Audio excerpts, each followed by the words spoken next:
Bang Bang. Move. Allez, merci d'accueillir notre invité Hiro dans les studios.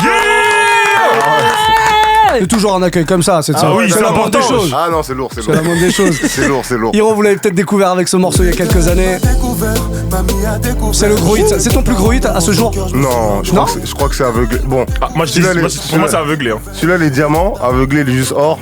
Mais je crois qu'aveuglé, c'est mon plus gros hit. Ok. Ouais. En Toi, solo, tu préfères lequel des deux? Ah, toi, ça se voit, c'est des questions pièges. Donc toi, tu poses les questions pièges.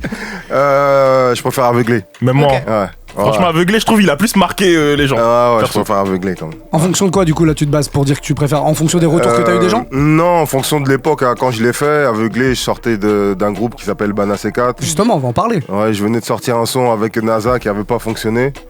Et t'as vu, il y avait déjà les yeux sur moi où est-ce qu'il va se planter ou pas en solo.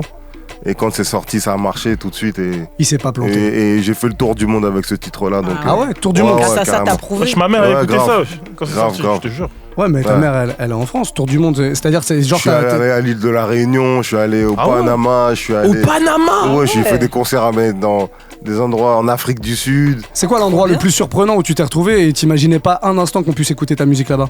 Au Brésil.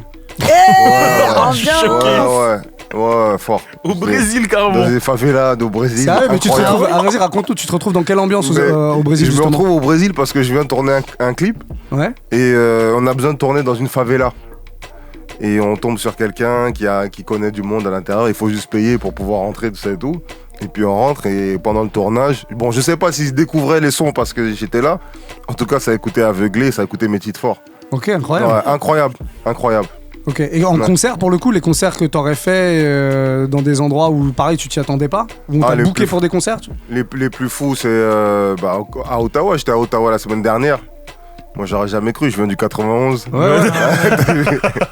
Je fais des concerts, j'étais à Chicago l'été dernier. C'est une dinguerie. J'étais à Washington. Chicago, il y a une communauté. Oui, mais. Tu vois, il y a une communauté afro, mais pas afro-américaine, vraiment africaine. Il y a, mais en vrai de vrai, comme je dis, moi je viens du 91. Bah oui, ça veut dire que nous on chantait à la maison de quartier et là je me retrouve à Washington. C'est pas mal. C'est incroyable. C'est pas mal. C'est ouf. Il y a ce nouvel album qui est arrivé vendredi qui s'appelle Âme. Ouais. On va en parler évidemment, mais avant ça, on va revenir un petit peu sur le parcours. Tu le disais rapidement, t'as commencé avec un groupe qui s'appelle Bana C4. Ouais. Qu'est-ce que t'as gardé de cette époque-là? Quand tu repenses à l'époque Bana C4? La détermination. Encore une fois, nous on était tous de Saint-Geneviève-des-Bois, Étampes, Bretigny, au fin fond du RERC. Le bon 9-1. Et donc fallait faire sa place. Et il y avait déjà un gars qui s'appelait Jesse Matador. Ouais. À l'époque, qui était sur le créneau. En patron total. Et voilà, fallait faire son nom, fallait s'imposer. Et puis on a réussi à le faire. Et mes premiers voyages, c'était avec Bana C4. Je me suis retrouvé à Brazzaville, dans un bureau d'un ministre de la Culture. Ah ouais. Donc ouais, on a vécu des trucs fous. Première fois en Côte d'Ivoire. J'ai découvert l'Afrique en fait. Grâce à la musique. Grâce à la musique, ouais. J'avais jamais été avant. Ah ouais, t'y étais pas allé? Non. Parce que toi, t'es congolais d'origine. Moi, je suis congolais et j'ai découvert l'Afrique à 23, 24 ans. Ok. Ouais. En allant pour un concert. Ouais. C'est lourd. Tu vois, à l'époque de Bana C4, je pense que tu vois, quand tu commences la musique, t'as toujours des rêves, des objectifs. Ouais. Depuis que t'es parti en solo, est-ce que ces objectifs ils ont évolué ou changé? Ouais, ils ont évolué, on va dire. Ouais. Ils ont évolué parce que par rapport aux défis aussi, avant c'était de faire de la musique, se faire connaître. Aujourd'hui, je voulais pas vivre de la musique avant. Okay. Aujourd'hui, j'en vis. Aujourd'hui, voilà, ça parle de single d'or, ça parle de salles de concert. Avec Bana C4, on avait fait des petites salles. Mais là, ça parle d'Olympia, j'ai fait l'Olympia. Donc les défis sont encore plus forts, ils sont encore plus lointains, on va dire. Ok. Ouais. En quoi c'est plus simple de faire de la musique solo par rapport au groupe? Non, c'est pas plus simple. C'est pas plus simple? Non, je trouve pas ça plus simple. C'est juste que, bon, moi, à un moment donné, avec Bana C4, j'avais l'impression qu'on avait fait le tour.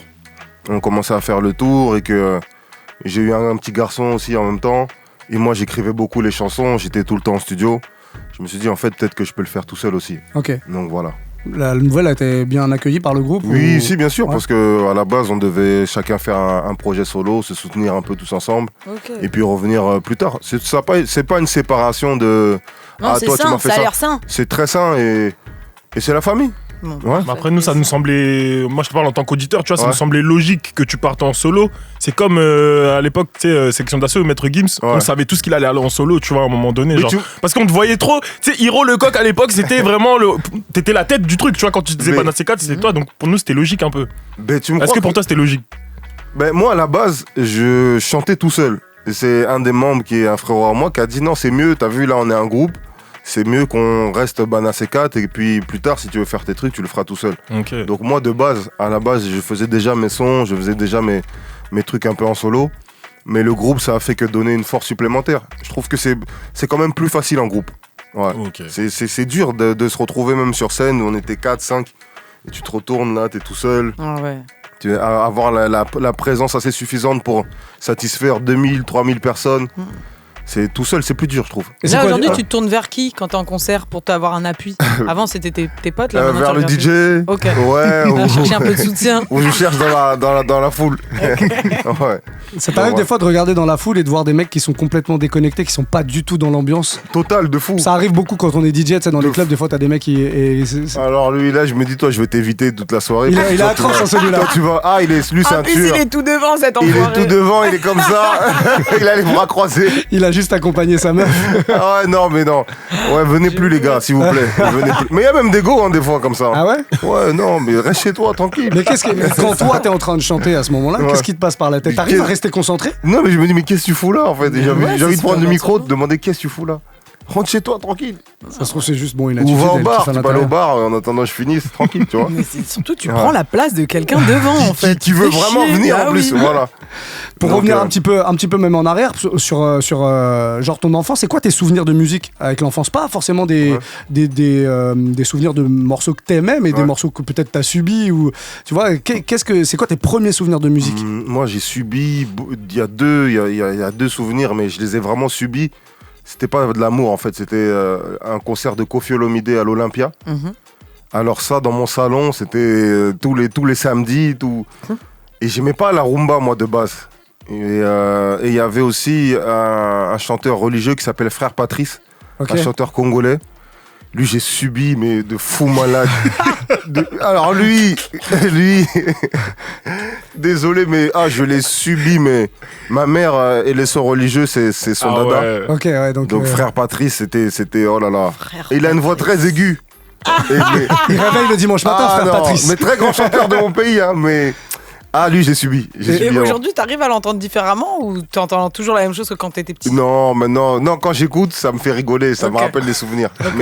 Mais par rapport à Frère Patrice, Koffi, par contre, avec le temps, j'ai appris à savourer, à comprendre, à comprendre le génie de ce monsieur, quoi. Y a-t-il des Congolais qui n'aiment pas Koffi? Non, tous les Congolais ils aiment Koffi. C'est impossible. Ou il y en a qui font semblant de pas l'aimer, mais je pense aussi. Tous les Congolais aiment Koffi. Ils ont tous une chanson dans leur vie qui a été marquée, ou une étape de leur vie qui a été marquée par Koffi Olomide, tous. Ok. Et tu parles beaucoup d'amour dans tes morceaux, pourquoi? Pourquoi le thème? Pourquoi je parle d'amour? Parce que moi, c'est à cause de ma mère, je crois. Okay. Moi, ma mère, elle a tout lâché pour moi. Je suis son premier enfant. Grâce à elle, peut-être. Ouais, grâce à elle. Grâce à elle. Ouais, non, c'est moi. À cause quand même, parce que des fois, j'aimerais, mais moi, ma mère, elle a tout fait pour moi. Ouais. Bon, mon père aussi, hein, s'il va être jaloux, il écoute. Mais ouais, ma mère, c'est trop. C'est trop. Elle m'a protégé, pourtant j'étais dur, pourtant j'étais pas facile. Qu'est-ce que tu faisais? Non, moi je suis d'une famille de terribles. Et c'est moi le plus sage, on va dire, le plus calme. Mais non, j'ai fait des bêtises. J'en ai fait énormément. Mais ma mère, même dans mes bêtises, elle m'a suivi, elle m'a protégé dans mes bêtises. Donc non, c'est à cause de l'amour de ma mère. Tu saurais le faire, ça? Protéger tes enfants de la même manière que ta mère l'a fait dans les bêtises et tout? Ah, j'espère. Mais tu sais, ça, c'est les enfants qui pourront juger. Tu sais, j'entends beaucoup de parents dire « Moi, j'ai été un bon père. » Non, à la fin du jeu, c'est les enfants qui jugent si t'as été bon ou pas. Donc, c'est eux qui diront, je sais pas. Je vais essayer, en tout cas, je vais faire au mieux. Ok. Ouais. Pas d'enfants pour l'instant? Si, j'en ai 2. Ah ouais, d'accord, ok. Il a dit. Ouais, j'ai un garçon et une fille. Bon, c'est lourd. Ouais. Mais moi, j'ai une petite question, juste pour revenir à tes souvenirs d'enfance. Tu t'as dit que t'es du 91. Ouais. Est-ce que tu vois, t'aimais pas la rumba, Frère Patrice, ça trop? Ouais, non. T'écoutais le rap de l'époque, là, la Comera, tout ça? Pas du tout non plus. T'étais pas dans ça? Pas du tout. Moi, j'étais un mec, j'écoutais les boys band, Michael Jackson. Ah, t'étais un carré en fait. Moi, j'étais dans. Attends, les boys band lesquels?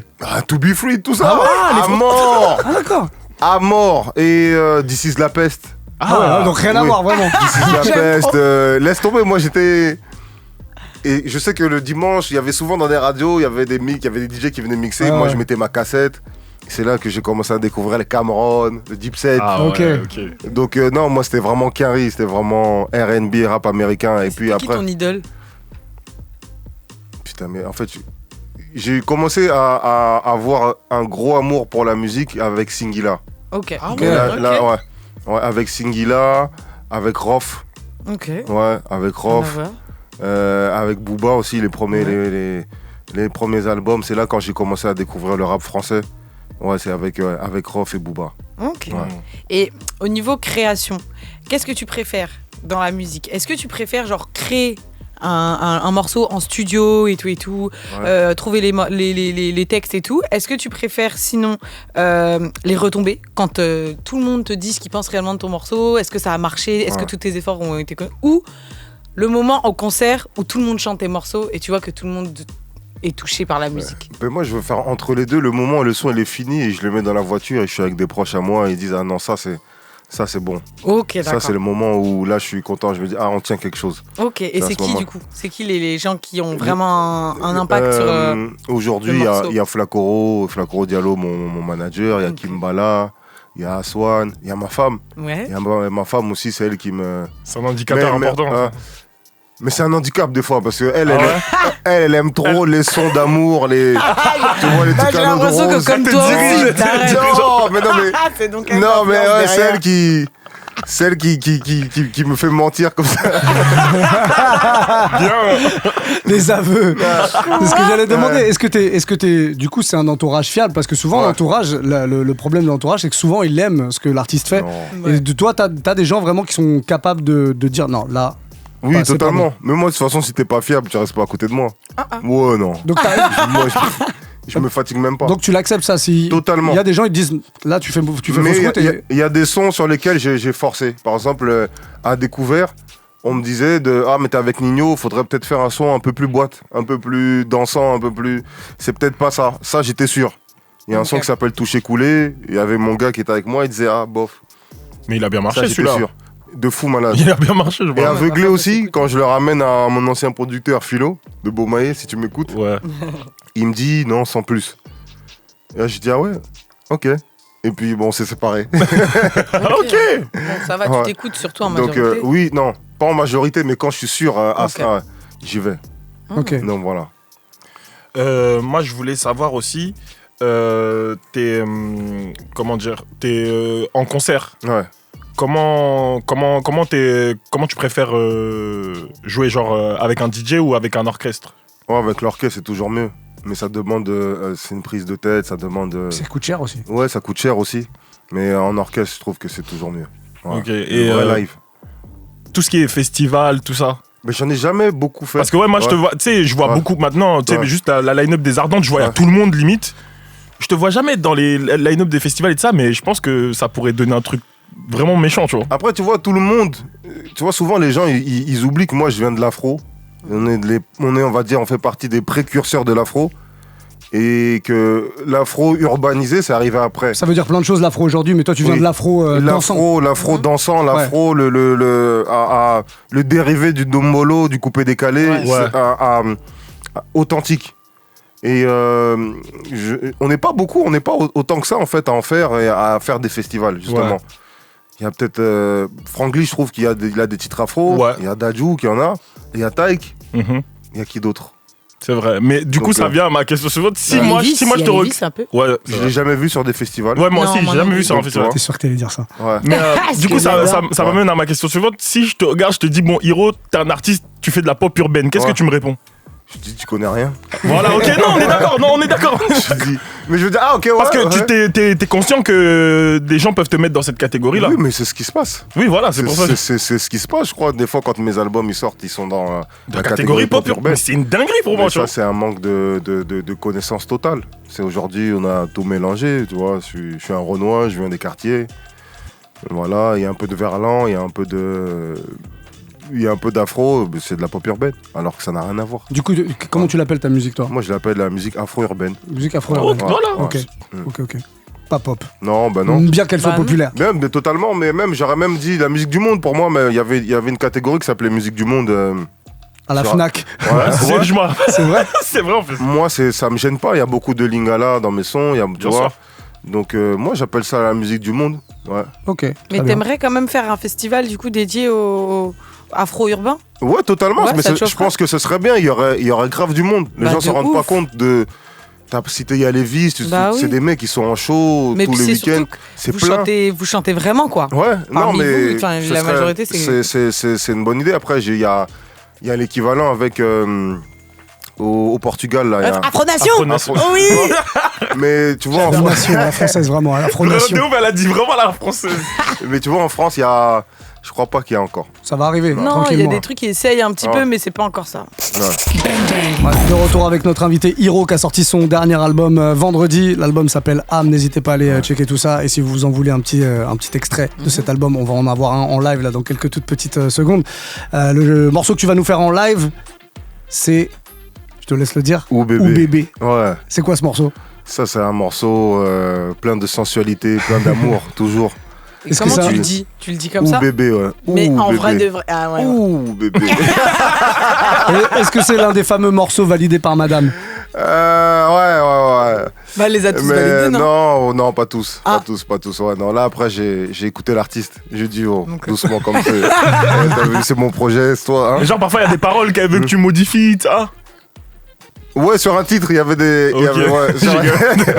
Des fois, elle dit, mais tu parles pas de moi, là? Ouais, non. De qui tu parles? Non, sur un titre, ouais. Sur un titre, ça s'appelle 2 minutes. Je sens que. Il y avait des choses à changer. Mais non, j'ai gardé. Ah, t'as gardé quand même? J'ai gardé, bien sûr. Ok. Ouais, il faut c'est pour la musique qui fait ça. C'est pour la musique, oui. C'est scénarisé, tu lui dis, c'est comme le cinéma. Oh, quoi. Les femmes, même les histoires de scénario. Les femmes, les histoires de scénarisé. Ça marche pas, ça. Ça marche pas, non. Un film dans ta tête, comment ça scénarisé? Non, mais non. C'est toi, ça. Bon, ou bébé, en tout cas, tu nous le fais en live maintenant. Ok, ça part. Allez, on est sur Move et c'est Bang Bang. Hiro en live maintenant, ou bébé. Bang Bang Move. Yeah. Oh, ouais. Yeah.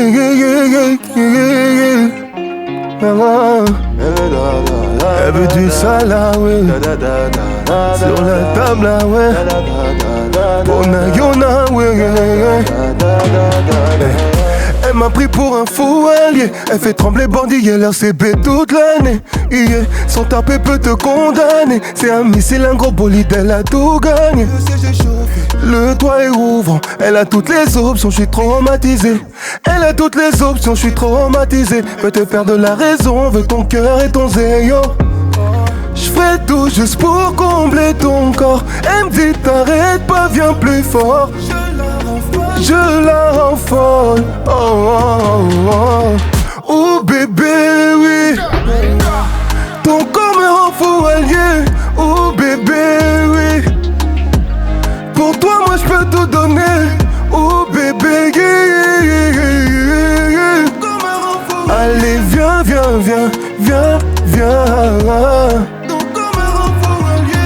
Elle me dit qu'elle me fait des bobos, que Cupidon a rendu les armes. Je promets que je lui donnerai tout. Elle me réclame que du sale. Ah nanana, je me noie dans tes draps ce soir. C'est qu'il a mes K1 quand tu danses sur la bassa. T'es si spécial, ma number one. J'ferai tout juste pour combler ton corps. Elle me dit t'arrêtes pas, viens plus fort. Je la rends femme, je la rends folle.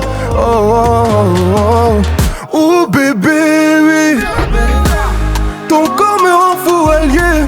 Oh bébé, oui. Pour toi, moi je peux tout donner. Oh bébé, allez, viens.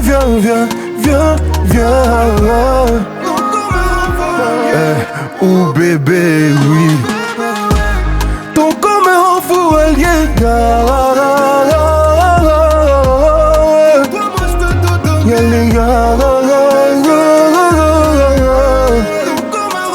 Allez, viens.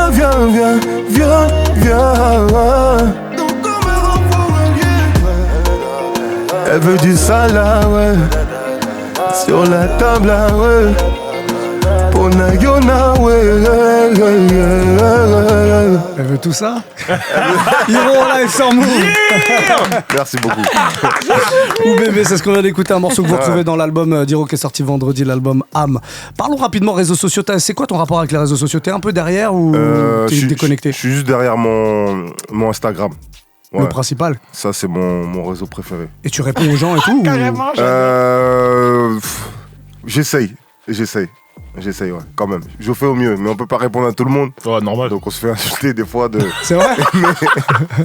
Genre, on t'envoie des compliments, après tu réponds pas, ça t'insulte. C'est espèce de salaud, tu te la racontes, toi, de toute façon. Ah waouh, c'est comme tu sais, ça c'est l'équivalent des mecs qui sifflent une meuf dans la rue. De toute façon, t'es une grosse t'es mignonne, t'es mignonne, et que tu réponends pas, sale pute. De ouf, c'est ça. Bon bah t'es la sale pute de certains internautes. T'as des... Est-ce que t'as des haters réguliers? Ouais. Tu sais, des mecs, tu sens, ils sont là tout le temps pour venir cracher un truc. Oui, je vois sur Facebook. Ah ouais? Ouais, sur Facebook. Ah ouais. Mais c'est souvent des gens du Congo. Bah, j'allais dire, c'est les anciens un peu sur son Facebook. Non, même pas. C'est des gens qui connaissent pas grand chose. Et qu'est-ce qu'ils te reprochent, ces gens-là? De pas être assez régulé. Ok. Ouais. Mais tu vois, moi, j'ai une approche de la musique où faire un album, pour moi, 2 ans pour préparer un album, pour moi, c'est naturel. Ouais. Aujourd'hui, il y a des albums, ils se font en 1 semaine. Tu prends une baraque, en 2 semaines, t'as ton album. Moi, j'ai un problème avec ça. Tu le fais pas, c'est ce qu'on appelle les séminaires. Je fais des séminaires, mais pour faire un album, je peux faire 4, 5, 6 séminaires. Ok. Ouais. Et tu vois, aujourd'hui, il faut être occupé, il faut être là, Moi, c'est pas mon truc. Ouais, mais ton raisonnement, c'est le bon à la base. Ouais. À la base, les artistes, ils mettent 1 an, 2 ans entre chaque album. Ouais. Mais maintenant, c'est la manière dont on a de consommer la musique. Ouais. C'est pour ça que les gens, ils réclament. Tu vois, ceux qui quittent la musique, ils réclament. Moi, ça m'a toujours, ça m'a toujours gêné cette approche-là. Ouais, non, du coup, tu parles de haters, mais c'est quand même des haters fans. Ils te reprochent juste le fait de pas être plus régulier. Tu sais, après, ça peut déborder des fois. Ça bien peut sûr. Mais moi, après, t'as vu, je suis du 91, donc j'aime bien tailler. On va se finir. On peut se terminer vraiment bien. Ah, donc toi, tu vas répondre. Non, sur Facebook, je peux me poser une après-midi, un dimanche, et je me dis, ok, d'accord, bam, je vais. Oh, toi, d'accord, ok. Chacun son tour. Chacun son tour. Ok. Et puis, on verra, tu vois. Et ça se termine comment, ces histoires? Non, mais à la fin, bon, il y a des gens, ils veulent. Oh, c'est ma page quand même, à la fin ça reste ma page, donc t'as déjà perdu, gros. Ah oui, de toute façon, tu bannis. Donc voilà, donc non. En vrai, par exemple, moi là, j'ai vu tout à l'heure, il y a un gars, il a écrit. Il y a un artiste qui s'appelle Inosby, c'est un frère à moi. Ouais. Inosby, il est meilleur que toi. Mais il a écrit ça avec des fautes d'orthographe terribles. Et moi, je lui dis, je suis meilleur que toi en orthographe. Et tu vois, ça va être des trucs comme ça. Tu vois, ok, j'ai capté. C'est bon enfant. Et à l'inverse, est-ce que t'as des fans vraiment de la première heure, des gens qui sont là depuis le début, que t'as identifié pareil une fois? Parce que je sais que chaque artiste a un peu identifié les vrais gros fans. De fou.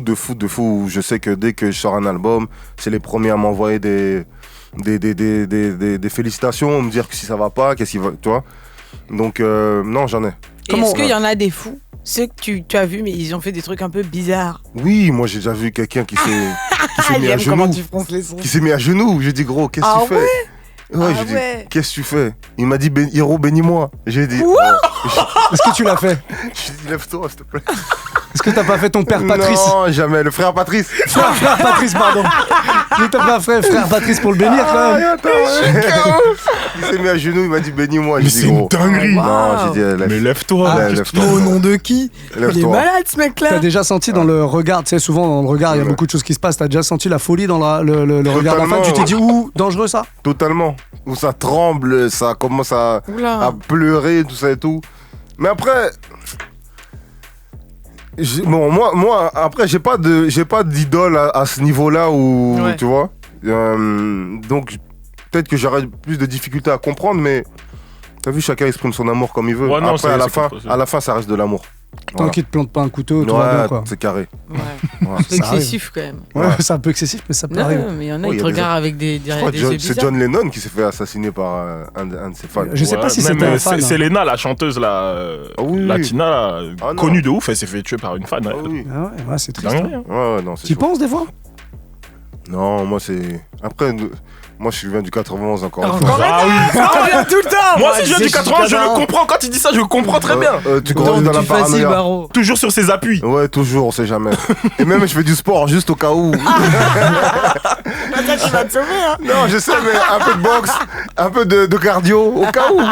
Ça peut servir un peu. Ça peut servir quand même. Ouais. Bon, pour se quitter, je propose qu'on écoute un morceau de l'album. Je choisis le morceau. Je sais pas comment on le prononce. Nanko ou Nanko? Nanko. Ouais. Ok, qu'est-ce que ça veut dire? Ça veut dire je vais faire exprès, je vais te séduire juste pour faire exprès. Juste pour faire exprès? Comment ça? Pourquoi ça arrive de dire? Ça, c'est un titre de vice-là. Attends, excuse-moi. Plaisir. Ça arrive de séduire sans faire exprès? Non, en faisant exprès. En faisant exprès, bien sûr. Non, mais là tu dis je vais le faire en faisant exprès. Oui. Mais quand on séduit, c'est toujours en faisant exprès. C'est sans avoir d'attente. Parce que tu faisais la maline. Je t'ai vu la manière dont tu me regardes. Ah bon, d'accord, ok. Toi, tu vas voir. Genre, je vais te séduire et puis après, je donnerai pas forcément tu l'as séduit pour la punir. Regarde comment ton cerveau fait exactement. Ça, c'est flippant. Bon, je fais plus ça maintenant. Ah ouais. Évidemment. Je comprends pourquoi il y a des trucs qu'elle veut censurer la copine. Je rêve. Bon, on s'écoute ce morceau en tout cas, extrait de l'album Âme. Diro, merci d'être passé nous voir. En tout cas, tu reviens quand tu veux, évidemment. Merci à vous. Et force pour cet album. J'imagine qu'il va y avoir des dates, des tournées, des choses comme ça. Bien sûr, on va annoncer ça après. Et là, il y a le Ramadan qui arrive. Après le Ramadan, on va annoncer ça tranquillement. Dans le bon. Voilà, dans le bon.